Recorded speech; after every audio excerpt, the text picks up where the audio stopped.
الله الرحمن الرحيم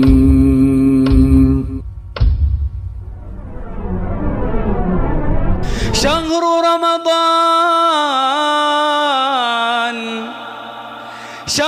رمضان الذي أنزل فيه القرآن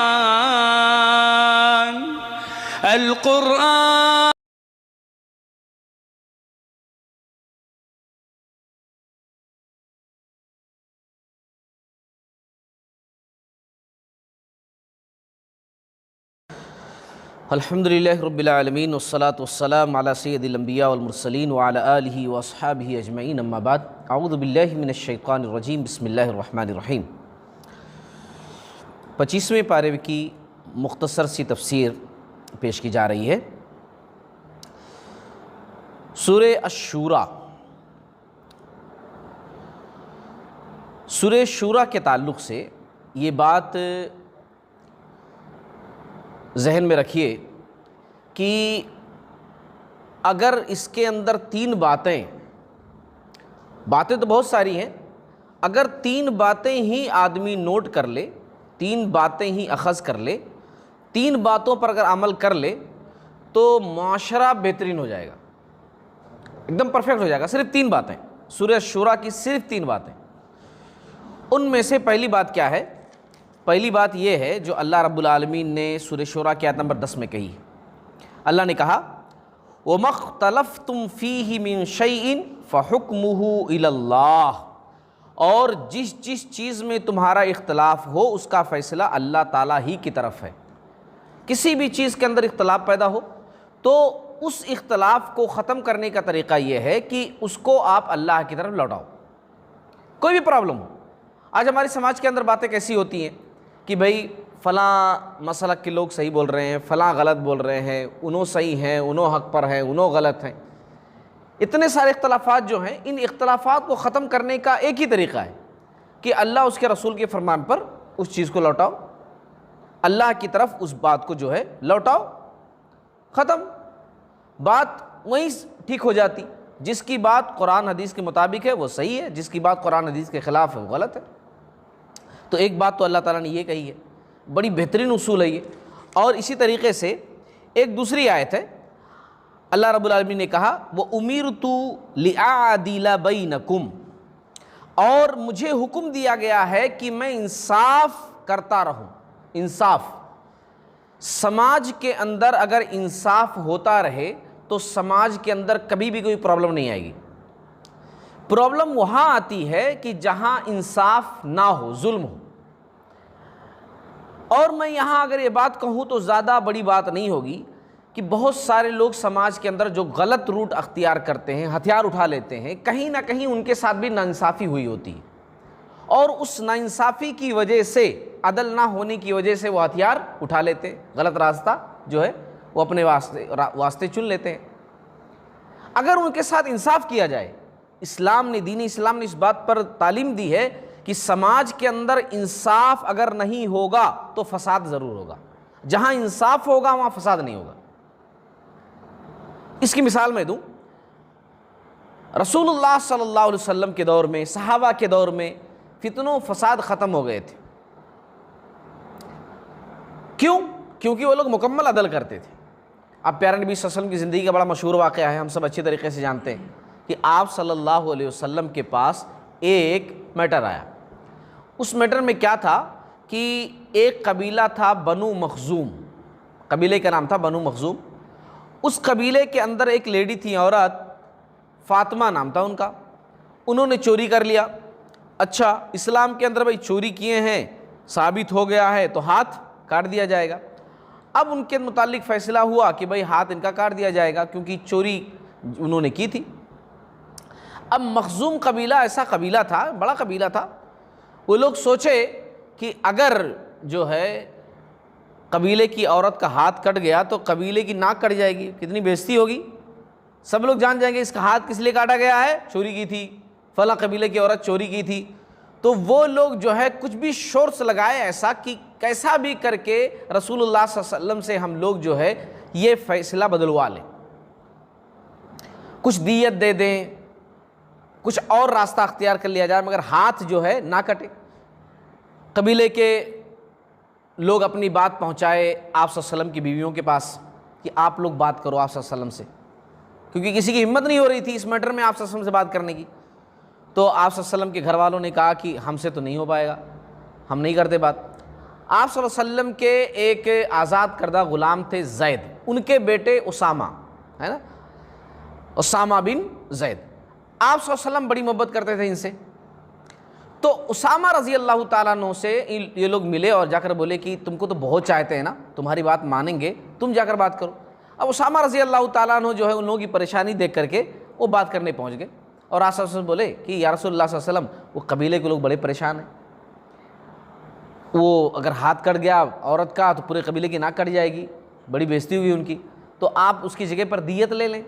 اسلام کے اندر ایک سسٹم ہے نا کہ بھئی اگر غلطی سے کسی کا مرڈر ہو جائے تو اس کی جگہ پر جو ہے اس کے ورثہ کو، اس کے لوگوں کو آپ پیسے دے دو۔ جان بوجھ کر اگر قتل کیے ہو تو ورثہ کے پاس دو چوائس رہتے ہیں، اگر وہ کہیں گے نہیں بھئی ہمارے بندے کو مارے ہیں تو ہم بدلہ ہی لیتے، تو پھر حکومت کورٹ وہی بولتی کہ بھئی وہ لوگ مانے نہیں ہیں، کورٹ ہی فیصلہ سناتی کہ وہ لوگ مانے نہیں ہیں، قتل کے بدلے قتل۔ اگر وہ لوگ بولے کہ نہیں جان دو، ہم جو ہے قتل نہیں چاہ رہے ہیں، اس کے بدلے میں دیت دے دیں یعنی رقم دے دیں تو ہم لے لیتے، تو کورٹ وہ حکم دے گی کہ بھئی اتنا دے دو۔ تو وہ لوگ بولے کہ بھئی اس میں بھی وہ، حالانکہ اس میں وہ نہیں تھا لیکن کیسا بھی کر کے ادھر ادھر سے اس کی جگہ پر کچھ دوسرا دے دیتے ہیں مگر ہاتھ نہ کاٹا جائے۔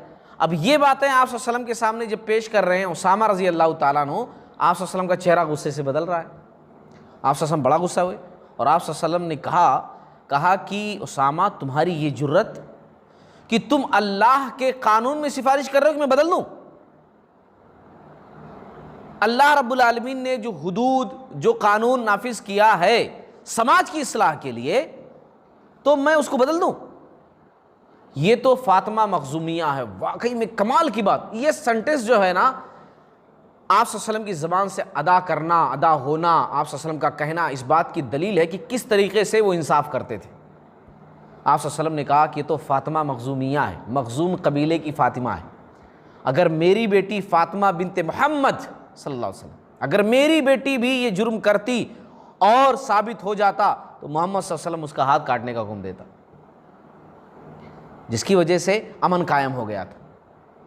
اور جو مسلمان جنگیں لڑے ہیں اسی امن کے خاطر، مسلمانوں کو کوئی شوق نہیں تھا مسلمان دفاع میں جنگ لڑے ہیں یا امن کے خاطر جنگ لڑے ہیں، اور بعد میں جو امن قائم ہو گیا تو جنگ کی ضرورت نہیں پڑی، اور جب امن کی ضرورت پڑی تب تلوار اٹھانا پڑا۔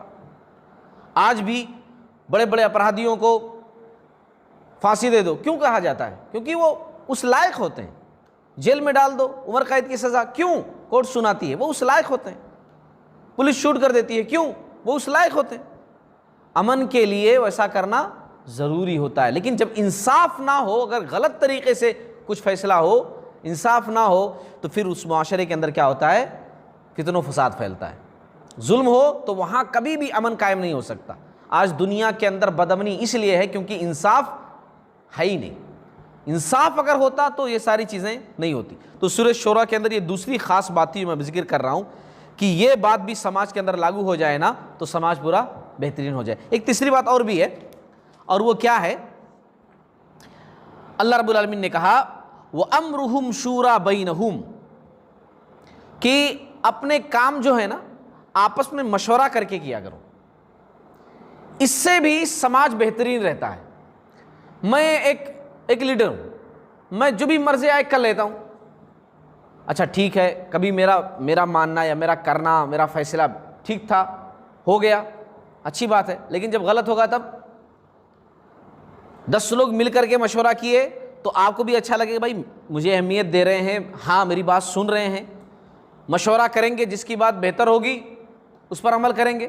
10 لوگ مل کر بیٹھیں گے، میں لیڈر ہوں تو کیا ہوا، ہو سکتا ہے میرے دماغ میں جو نہ ہو وہ آپ کے دماغ میں ہو، مجھ سے بہتر بات آپ بتا سکیں، تو یہ اچھی چیز ہے کہ نہیں؟ تو یہ 3 باتیں خاص طور سے یہاں موجود ہیں سورہ شورى کے اندر کہ اگر یہ تینوں باتیں سماج کے اندر ہوں موجود تو سماج بہترین رہے گا۔ ایک بات یہ ہے کہ جب بھی کوئی اختلاف کی بات ہو اللہ رب العالمین کے قانون کی طرف لوٹایا جائے کہ بھئی اللہ تعالیٰ نے کیا کہا اس بارے میں، وہ مان لیں گے۔ ہے نا. دوسری بات یہ کہ مکمل عدل و انصاف, اور تیسری بات یہ کہ آپس کے مشورے سے کام کرنا. جس گھر کے اندر بھی نا آپس کے مشورے سے کام ہوتا ہے اس گھر کے اندر لڑائی جھگڑا نہیں ہوتا. اگر غلط بھی ہو جائے نا تب بھی لوگ ایک دوسرے پر نہیں بولتے کہ بھئی تمہاری وجہ سے ایسا ہوا یا ان کی وجہ سے ایسا ہوا. کیوں؟ کہنے کا موقع ہی نہیں رہتا. ہم سب مل کر کے فیصلہ ایسا کیے تھے تو کس کو بولیں گے؟ اور اگر ایک آدمی خالی ڈیسیجن لے اور غلط ہو گیا تو پھر پورے لوگ کیا بولیں گے کہ تم اکیلے ہی سب کچھ کر لیتے, جی دیکھو کیا ہوا, ہے نا. مشورے میں خیر رہتا ہے, اسی لیے کہتے ہیں مشورہ جو ہے اچھا کرتے رہنا چاہیے. اچھا, کچھ آیتیں اور بھی ہیں, ان کو دیکھ لیتے ہیں.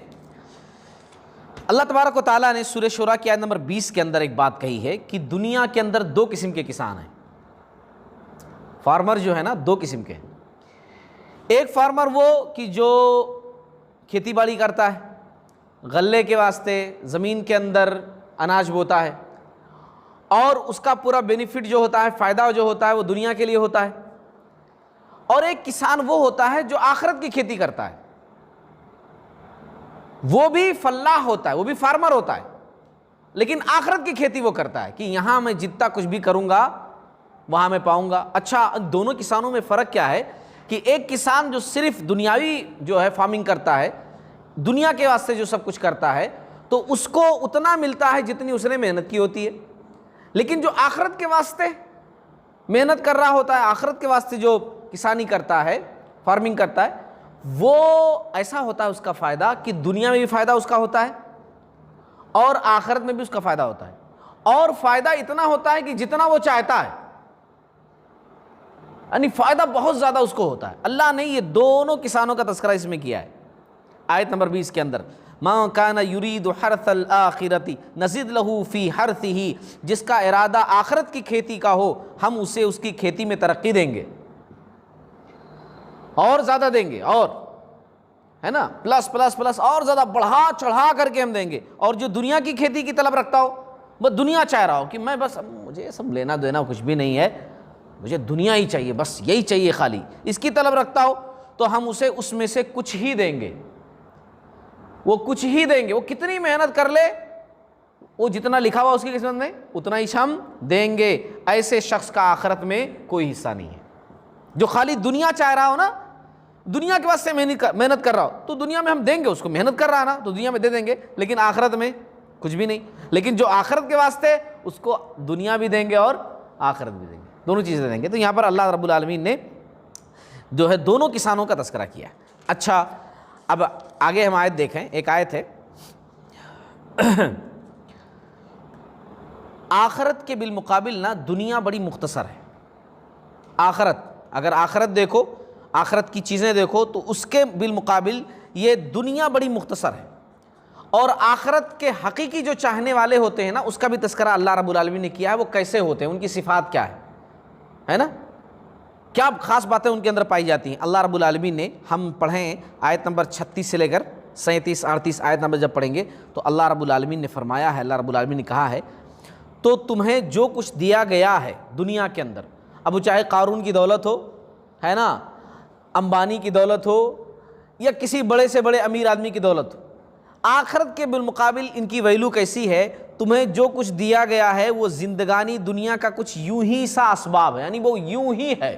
سوچو وہ کیا ہے, بس تھوڑا سا ہے. آخرت کے بالمقابل یہ یوں ہی سا ہے, اور اللہ کے پاس جو ہے وہ اس سے بدرجہ بہتر اور پائیدار ہے. پائیدار کا مطلب مضبوط, ہمیشگی. بھائی دنیا کے اندر دیکھو, اللہ رب العالمین کیا ہے, دیا کبھی آپ کی زندگی میں چھین لیتا ہے, اللہ تعالیٰ دے کر کے چھین لیتا ہے نا. کبھی ٹھیک ہے آپ کو دیا, مگر آپ ہمیشہ تھوڑی دولت کے ساتھ رہو گے, آپ تو چلے گئے, پھر اس کے بعد آپ کے بیٹے, پھر اس کے بیٹے, اس کے بیٹے, اس کے بیٹے, وہ چیز ہے, مگر آپ یہاں لوگ ٹرانسفر ہوتے رہے, ہے نا, جاتے رہے, مضبوط نہیں ہے. اور آخرت میں جو کچھ ملے گا وہ جانے کا ڈر رہے گا کہ بھئی یہ چھن جائے گا یا میں دور کر دیا جاؤں گا, ایسا کوئی چانس ہی نہیں ہے. وہ ان کے لیے ہے, یعنی یہ آخرت والی بات اللہ نے رب العالمین نے کہی کہ آخرت کس کے لیے ہے, ان کے لیے ہے جو ایمان لائے. فرسٹ کنڈیشن ایمان لائے. اب اگر کوئی آدمی اچھا کام کرے دنیا کے اندر مگر وہ ایمان والا نہیں ہے, تب بھی اس کے لیے آخرت میں کوئی حصہ نہیں ہے. اس کے بدلے میں اللہ تعالیٰ دنیا میں کچھ دے دیتا ہے. ہاں, بہت سارے غیر مسلم جو اللہ کو نہیں مانتے, اللہ پر ایمان نہیں رکھتے ہیں, وہ بہت اچھا کام کرتے ہیں. گرمی کا موسم آیا، لوگوں کے واسطے پانی کا انتظام کرتے ہیں، کھانا کھلاتے ہیں، غریبوں میں کپڑے بانٹتے ہیں، دان پن کا کام خوب اچھا خاصا کرتے ہیں. تو اس کے بدلے میں اللہ تعالیٰ دنیا میں ہی دے دیتا ہے. یا تو ان کو اللہ تعالیٰ جو ہے دے دیتا ہے دولت، شہرت، دنیا میں عزت، وہ جو کچھ کرتے ہیں اس کا بدلہ یہی مل جاتا ہے. آخرت ایمان والوں کے لیے ہے نا، آخرت جو ہے وہ ایمان والوں کے لیے. تو اسی لیے اللہ نے پہلی کنڈیشن لگائی کہ آخرت کس کے لیے ہے؟ ان کے لیے جو ایمان لائے اور صرف اپنے رب پر ہی بھروسہ رکھتے ہیں، ہر کام میں اپنے رب پر بھروسہ رکھتے ہیں اور کبیرہ گناہوں سے اور بے حیائیوں سے بچتے ہیں اور غصے کے وقت بھی معاف کر دیتے ہیں. ایک ہوتا ہے نارمل معاف کر دینا، ایک ہوتا ہے جب غصہ ہو گیا نا تو بولتے ہیں نا لوگ، ارے بھائی غصے میں آ گیا تھا میں اس لیے ایسا کر دیا. کمال تبھی ہے کہ آپ غصہ ہو اور پھر بھی سامنے والے کو معاف کر دو، تبھی تو کمال کی بات ہے. نارمل آپ ریلیکس آرام سے ہو، اس کے بعد آپ معاف کر دیے، تب کون سی بڑی بات ہے؟ غصہ آیا پھر بھی آپ معاف کر دیے. اچھا، اور اپنے رب کے فرمان کو قبول کرتے ہیں، اللہ رب العالمین نے جو کہا اس کو قبول کرتے ہیں اور نماز کی پابندی کرتے ہیں اور ان کا ہر کام آپس کے مشورے سے ہوتا ہے اور جو ہم نے انہیں دے رکھا اس میں سے ہمارے نام پر خرچ بھی کرتے ہیں، اللہ کے راستے میں دیتے ہیں. اور جب ان پر ظلم و زیادتی ہو تو وہ صرف بدلہ لے لیتے ہیں، بس مزید ایکسٹرا کچھ نہیں کرتے. اتنا لینے کی اجازت ہے کہ جب آپ کے اوپر کوئی ظلم کرے تو بدلے میں آپ اتنا، کوئی آدمی مار رہا ہے تو خالی اسلام میں تھوڑی بس مار کھاتے رہو، ہاں بھائی مارو مجھے مارو، ہے نا، ایسا نہیں ہے نا. بس برابر آپ کر سکتے ہو، لیکن زیادہ کہ آپ ظالم ہو جاؤ، ایک مارا تھا 4 مار دیے تو غلط ہو جائے گا، ہے نا. اسلام کی نظروں میں یہ ساری صفات جو ذکر کی گئی ہیں وہ اس تعلق سے ذکر کی گئی ہیں کہ جو نیک لوگ ہوتے ہیں، اچھے لوگ ہوتے ہیں، جو آخرت کی کھیتی کرنے والے لوگ ہیں، ان کی یہ صفت ہے. اچھا، بڑی پیاری بات ہے یہاں پر دیکھو سورۃ شورى کے اندر قرآن. میں سب سے کہتا ہوں کہ قرآن کو سمجھ کر پڑھو، ترجمے کے ساتھ پڑھو. کیا اللہ رب العالمین نے بات کہی ہے؟ دنیا کے اندر لوگ بیٹی کو جو ہے نا وہ بعد میں رکھتے ہیں، بیٹوں کو پہلے رکھتے ہیں. بیٹا پیدا ہوا تو بڑے خوش، مولانا بیٹا پیدا ہوا ہے، بیٹا پیدا ہوا، بیٹا ہے نا. بیٹی پیدا ہوئی تو ارے اللہ کا شکر ہے، چلیے کوئی بات نہیں بیٹی پیدا ہوئی ہے. الفاظ بدل جاتے ہیں ان کے. اس میں خواتین کے لیے، عورتوں کے لیے بڑی عزت کی بات ہے، اسلام نے عزت دی. اللہ تبارک و تعالیٰ نے بیٹیوں کو مقدم رکھا ہے. دنیا والوں نے یعنی بعد میں ان کو درجہ دیا ہے نا، یعنی بعد مانتے ہیں، بیٹوں کو زیادہ اہمیت دیتے ہیں، بیٹی کو کم اہمیت دیتے ہیں بہت سارے لوگ، لیکن اللہ رب العالمین نے بیٹیوں کو زیادہ اہمیت دی. اللہ رب العالمین نے فرمایا یخلق ما یشاء یہب لمن یشاء اناث ویہب لمن یشاء الذکور. آسمان کی اور زمین کی سلطنت اللہ تعالیٰ ہی کے لیے ہے، وہ جو چاہتا ہے پیدا کرتا ہے، جس کو چاہتا ہے بیٹیاں دیتا ہے اور جسے چاہتا ہے بیٹے دیتا ہے. پہلے کس کا تذکرہ کیا؟ بیٹیوں کا ہے نہیں؟ جس کو چاہتا ہے بیٹیاں دیتا. ایسا بھی تو اللہ تعالیٰ کہہ سکتا تھا کہ جس کو چاہتا ہے بیٹے دیتا ہے، جس کو چاہتا ہے بیٹیاں دیتا ہے، لیکن اللہ نے یہ کہا کہ جس کو چاہتا ہے بیٹیاں دیتا ہے، جس کو چاہتا ہے بیٹے دیتا ہے نا. تو بیٹیاں جو ہوتا ہے نا، بیٹا بیٹی میں فرق نہیں کرنا چاہیے. بہت سارے لوگ کرتے ہیں، نہیں کرنا چاہیے. یہ اللہ رب العالمین دیکھیے عورتوں کو کتنی عزت دے رہے ہیں کہ دنیا والے تمہیں مؤخر کیے ہوئے ہیں، دنیا والے جو ہے تمہیں سیکنڈ پوزیشن پر رکھتے ہیں، لیکن اللہ تعالیٰ تمہیں فرسٹ پر رکھتا ہے، بیٹوں سے بھی آگے. پہلے تذکرہ بیٹیوں کا ہے، اس کے بعد بیٹوں کا تذکرہ ہے. اچھا، اللہ رب العالمین نے یہ بھی کہا یا انہیں جمع کر دیتا ہے، کسی کو بیٹا دیا یا کسی کو بیٹی دیا یا کسی کو بیٹا بیٹی دونوں دیا، یا پھر چوتھی کنڈیشن کسی کو کچھ بھی نہیں دیا، ہے نہیں. 4 کنڈیشن ہو گئے نا، کسی کو بیٹا یا کسی کو بیٹی یا کسی کو بیٹا بیٹی دونوں، 3 ہو گئے، یا کسی کو بانجھ دیا ہی نہیں، کچھ بھی نہیں دیا. کتنے بھی ڈاکٹر کے پاس چلے گئے، کچھ بھی کر لیے، اللہ رب العالمین نے ان کو دیا ہی نہیں. یہ اللہ رب العالمین کی مرضی ہے، جس کو چاہتا ہے وہ دیتا ہے. اچھا، ایک چیز اور بھی، روح سمجھتے نا، روح ہمارے جسم کے اندر روح ہے. جس دن یہ روح نکل جائے گی ختم، ہم مر جائیں گے، ہے نا، ہم جو ہے مر جائیں گے. جسم ہمارا جو ہے نا باڈی، یہ باڈی کو قوت پہنچانے والی چیز کیا ہے؟ غذا، جو کھاتے پیتے ہیں، ہے نا، جو بھی کھانا وانا، یہ پھل فروٹ، یہ ہمارے باڈی کی غذا ہے. روح کی غذا کیا ہے؟ روح کو بھی کھانے کی ضرورت ہوتی ہے. ہاں،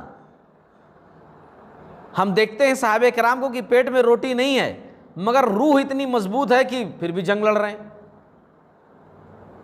تو گرچہ ان کے جسم کو خوراک نہیں مل رہی تھی کھانے والی خوراک، مگر روح کو بھرپور خوراک مل رہی تھی، روح کو. اور روح مرتی نہیں ہے. ہاں یہ ہے کسی کی روح کمزور ہے، کسی کی زیادہ طاقتور ہے، اس کے ایمان کے لیول کے حساب سے. روح کی غذا ذکر ہے، اور سب سے بڑا ذکر قرآن. قرآن جتنا زیادہ پڑھیں گے، قرآن جتنا زیادہ سمجھیں گے، قرآن پر جتنا زیادہ عمل کریں گے، آپ کی روح اتنا زیادہ اسٹرانگ ہوگی. میں کبھی کبھار کہتا ہوں لوگوں سے، بالکل یقین کے ساتھ کہتا ہوں کہ لوگ بہت بسا اوقات علماء کو لوگ ایسا سمجھتے ہیں کہ بھائی ڈاکٹر بہت بڑے ہوتے ہیں، بھائی فلاں MBBS MD اور فلاں سرجن فلاں ڈاکٹر بن گئے. بھائی ایک بچہ، ایک آدمی، ایک انسان یا ایک بچی عالم جب بنتے ہیں نا تو سمجھ جائیے کہ بہت بڑی چیز ہوتی ہے. ایک عالم روح کا ڈاکٹر ہوتا ہے نا. ایک عالم جو ہوتا ہے روح کا ڈاکٹر ہوتا ہے. MBBS جو دنیا کے اندر کرتے ہیں یہ جسم کے ڈاکٹر ہوتے ہیں، جسم کے. آپ کا جسم بیمار ہو گیا تو وہ جو ہے دوائیں دیتے ہیں، لکھتے ہیں. لیکن ایک عالم روح کا ڈاکٹر ہوتا ہے، وہ روح کا علاج کرتا ہے کہ یہ ذکر پڑھو، یہ دعا کرو، ایسے رہو، اس طرح مت رہو. یہ ساری باتیں کون بتاتا ہے؟ ایک عالم بتاتا ہے. تو ایک عالم بھی بہت بڑا ڈاکٹر ہے، روح کا ڈاکٹر ہے. اور ظاہر سی بات ہے جسم اور روح میں زیادہ اہمیت روح کی ہے، کیونکہ روح اگر نکل گئی تو جسم کا کوئی مطلب نہیں رہتا ہے نا. اور جسم کو ایک دن تو ختم ہو جانا ہے، لیکن روح ڈالی گئی ہے، روح نکال لی جائے گی. روح تو ہے نا. یہ بات سمجھنے والی چیز ہے. اللہ رب العالمین نے یہاں کہا وَكَذَلِكَ أَوْحَيْنَا إِلَيْكَ رُوحًا مِّنْ أَمْرِنَا، 52 آیت نمبر ہے. اور اسی طرح ہم نے آپ کی طرف اپنے حکم سے روح کو اتارا ہے. اپنے حکم سے اے نبی آپ کی طرف ہم نے روح کو اتارا ہے، مطلب قرآن مجید کو. اللہ تعالیٰ نے قرآن مجید کو دیا ہے نا، ہم نے روح کو اتارا. یہ قرآن یہ روح ہے، یہ روح ہے، یعنی یہ ذکر ہے، ہمارے روح کی غذا ہے، تقویت بخشنے والی چیز ہے. اس کے بعد سورہ الزخرف ہے. سورہ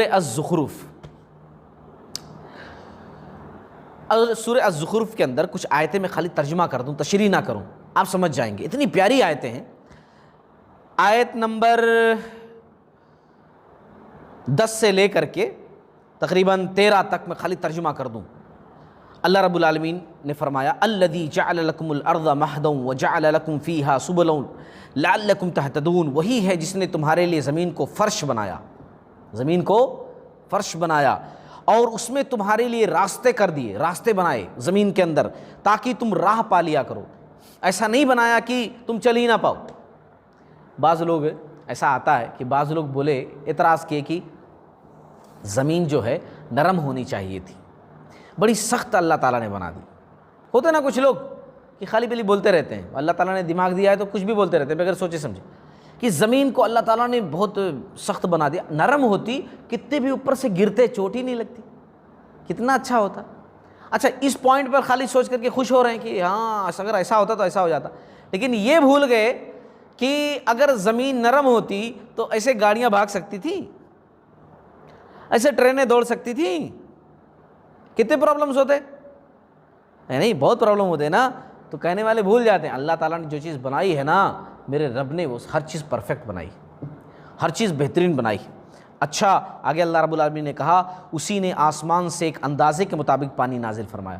وہ چاہتا تو اتنا پانی نازل کر دیتا پوری دنیا میں پانی بھر جاتا، کیونکہ آلریڈی دنیا کے اندر 3 حصہ پانی ہے، 75% پانی بھرا ہوا ہے.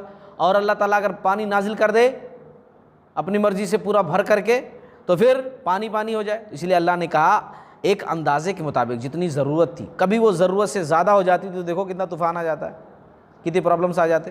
ایک اندازے کے مطابق پانی نازل فرمایا، پس ہم نے اس سے مردہ شہر کو زندہ کر دیا. وہ زمینیں جو مر چکی تھیں دھوپ کی شدت کی وجہ سے، اس میں ہریالی نہیں تھی، بارش کے ذریعے سے ہم اس کو پھر سے زندہ کر دیتے ہیں. اسی طریقے سے تم بھی نکالے جاؤ گے، تم بھی زندہ کیے جاؤ گے. اس طرح ہم زمین کو زندہ کر دیتے ہیں. جس نے تمام چیزوں کے جوڑے بنائے، تمہارے لیے کشتیاں بنائی، تمہارے لیے چوپائے جانور پیدا کیے جن پر تم سوار ہوتے ہو، اور تاکہ تم ان کی پیٹھ پر جم کر سوار ہوا کرو. یہ سواریاں ہم نے بنائی ہیں. پھر اپنے رب کی نعمت کو یاد کرو. جب بھی سواری پر بیٹھو تو اپنے رب کی نعمت کو یاد کرو اور دعا پڑھو. کیا دعا پڑھو؟ کہو پاک ذات ہے اس کی جس نے اسے ہمارے بس میں کر دیا، ہے نا، کہ گھوڑے پر لوگ بیٹھ کر سفر کر رہے تھے، اونٹ پر بیٹھ کر لوگ سفر کر رہے تھے، اب تو بڑی بڑی چیزیں اسی پر آپ جوڑ لو، کتنے قسم کی سواریاں اللہ رب العالمین دے رکھی ہیں۔ اور دعا کون سی ہے؟ وہی سواری کی دعا جو ہم سب پڑھتے ہیں، سبحان الذی سخر لنا ھذا وما كنا له مقرنین، یہ دعا ہے اللہ رب العالمین نے ذکر کی ہے سورۃ زخرف کے اندر۔ اس کے بعد جو ہے وَإِنَّ إِلَىٰ رَبِّنَا لَمُنْقَلِبُونَ، پلٹ کر بھی اسی کی طرف جانا ہے، یہ دعا اللہ تعالیٰ نے یہاں پر ذکر کی ہے۔ اچھا چند آیتیں اور بھی دیکھ لیتے ہیں۔ اللہ کی نظروں میں دنیا کی ویلو کیا ہے؟ اللہ کی نظروں میں سورہ الزخرف کی آیت دیکھیے، آیت نمبر 33 میں پڑھ رہا ہوں، وہاں سے 33 سے ترجمہ صرف سنا رہا ہوں۔ اور اگر یہ بات نہ ہوتی کہ تمام لوگ ایک ہی طریقے پر ہو جائیں گے، کیونکہ انسان کی فطرت ہے نا کہ انسان جب پیسہ دیکھتا ہے نا تو اس کو صحیح غلط بھول جاتا ہے، صحیح غلط بھول جاتا ہے۔ آج کل کتنے گیم آ گئے ہیں، کتنے سارے سٹے باز ہو گئے ہیں، پیسہ تھوڑا لگاؤ آپ کو زیادہ ملے گا، یہ کر لو تو یہ ہو جائے گا، شارٹ کٹ راستے بڑے دکھائی دے رہے ہیں، شیطان نے پھیلا دیے ہیں۔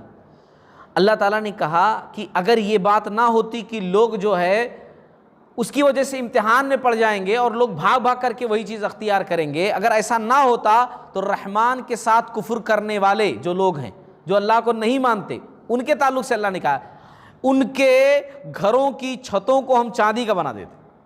جتنے کافر ہیں جو اللہ کا انکار کرنے والے ہیں ان کو ہم دنیا اتنا دیتے نا، اتنا دیتے کہ ان کے گھر چاندی کے، زینوں کو بھی ہم جو ہے چاندی کا بنا دیتے، سونے کا بنا دیتے، یعنی سونے چاندی کے بنے ہوئے گھروں میں رہو، کافروں کو ایسا دے دیتے۔ مگر سب سے بڑی پرابلم ہو جاتی ہے ایمان والوں کے لیے، کیونکہ کتنے سارے کچے ایمان والے ہیں کہ یہ دیکھ کر کے بولتے ہیں ہمیں ایمان نہیں چاہیے، ہمیں تو وہی چاہیے۔ آج بھی کتنے لوگ ایسی کرتے ہیں نا کہ جب مؤذن کہتا ہے حی الفلاح، آؤ نماز کے لیے، آؤ حی الصلاح، اور نماز کے لیے، حی الفلاح، آؤ کامیابی کے لیے، تو دکان پر بیٹھے رہتے ہیں، ان کو وہ چاہیے، ان کو یہ نہیں چاہیے۔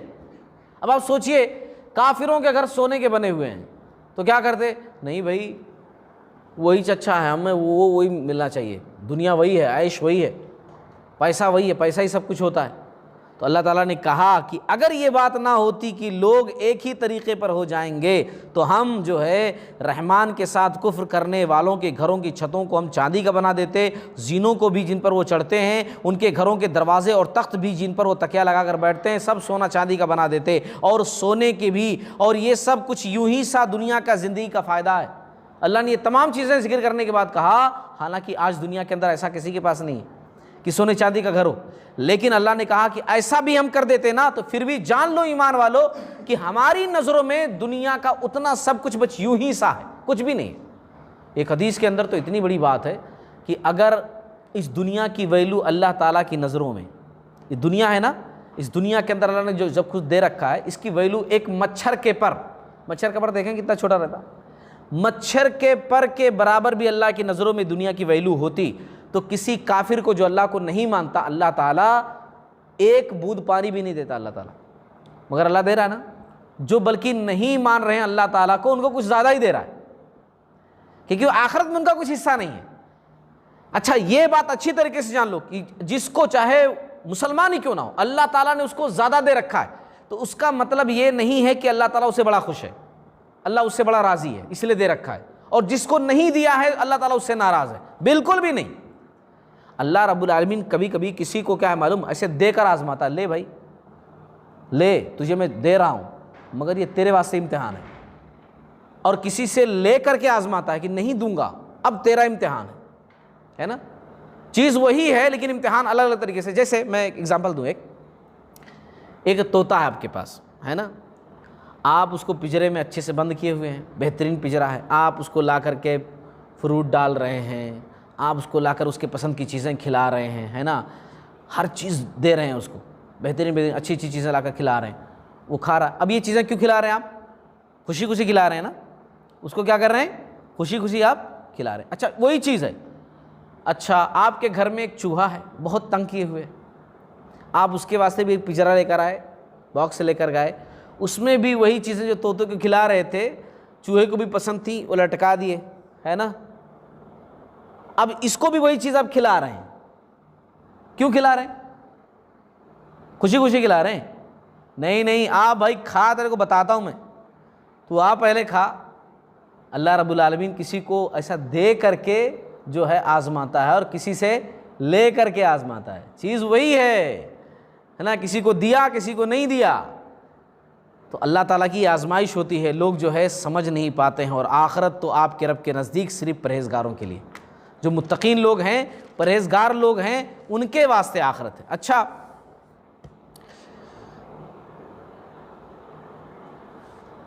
وہ آدمی بڑا عقل مند ہے, وہ آدمی بڑا بہترین ہے کہ جو خود نیکی کا کام کرے اور اپنی بیوی سے بھی نیکی کا کام کروائے. کیونکہ اگر آدمی نیک اور اچھا ہے اور بیوی بھی اس کی نیک ہے تو دونوں ساتھ ساتھ انشاءاللہ جنت میں جائیں گے. ہاں, اللہ تعالیٰ نے قرآن میں اس کا تذکرہ کیا ہے. اللہ رب العالمین نے آیت نمبر 70 کے اندر تذکرہ کیا, ادخلوا الجنت انتم وازواجکم تحبرون, تم اور تمہاری بیویاں حشاش بشاش راضی خوشی جنت میں چلے جاؤ, جنت میں داخل ہو جاؤ. یعنی میاں بیوی دونوں جنت کے اندر داخل ہو رہے ہیں. اگر اس میں کیا ہے, شوہر اچھا ہے بیوی اچھی نہیں ہے تو شوہر صرف جائے گا, بیوی اچھی ہے شوہر اچھا نہیں ہے تو پھر شوہر جہنم میں بیوی جنت کے اندر, ہے نا. لیکن دونوں اچھے ہیں تو دونوں ساتھ میں جائیں گے, ہے نا. اچھا, بعض لوگ کہتے ہیں نا کہ مردوں کو تو ملے گا, ہے نا, حور ملے